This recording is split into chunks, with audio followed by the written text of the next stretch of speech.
Alright, in this tutorial I'm going to give you a quick walkthrough of how to make this cube here with the spheres, and they're all connected together.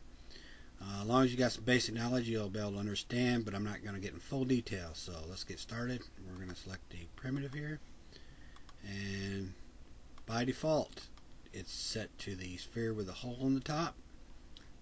When I was messing with it earlier, that's why it switched.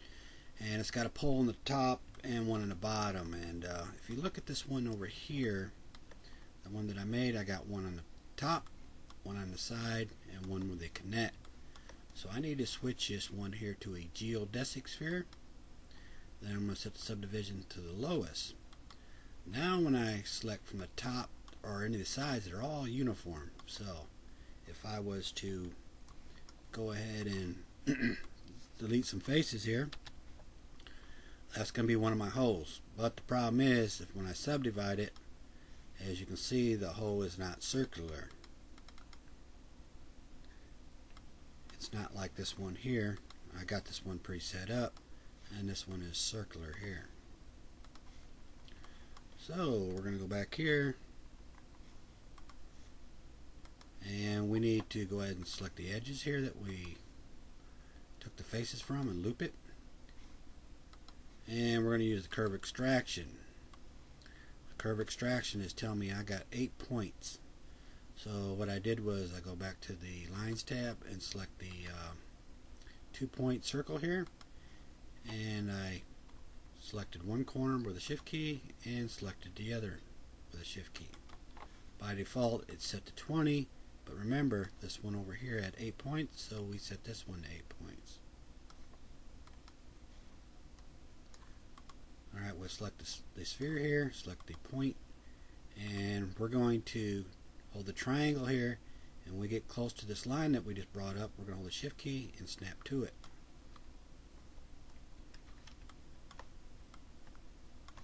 Same way for this one here, and we could turn on the symmetry here. It always seems to be the last one I grab. It always works, but anyway, here we go. And we'll turn this off, and now when I subdivide it, we have that circular shape.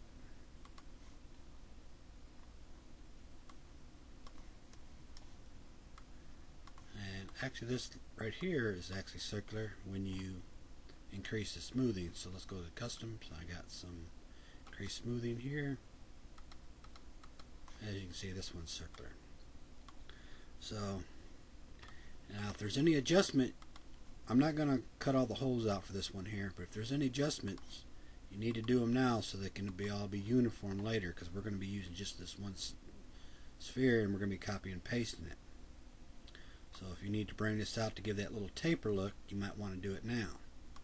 And if you do the same for the top and the side, kind of like this one here. So we're going to go ahead and delete that one, and that one.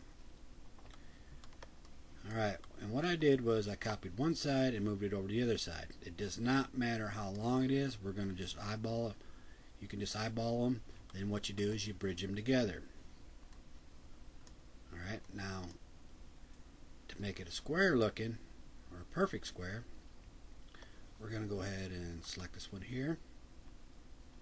We're going to copy this and paste this.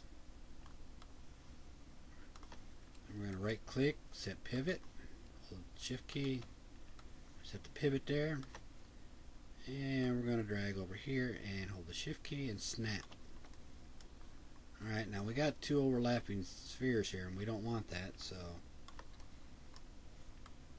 we'll select beneath the bottom again, set pivot, hold the shift key, and we'll drag this one over here, hold the shift key so it snaps.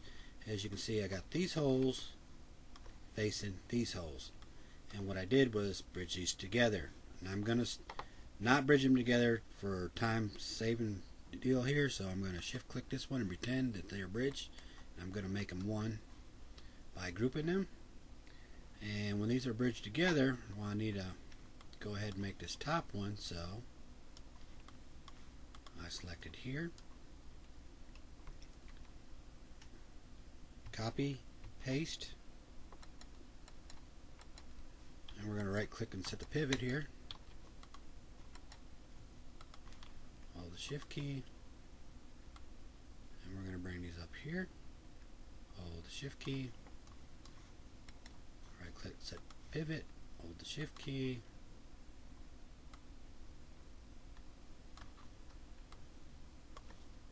then what I did was just finish out bridging these together. And one of the final results was this one over here. I don't know if you can see in the video, but these were bridged here and at the bottom and the tops. Anyway, thank you very much.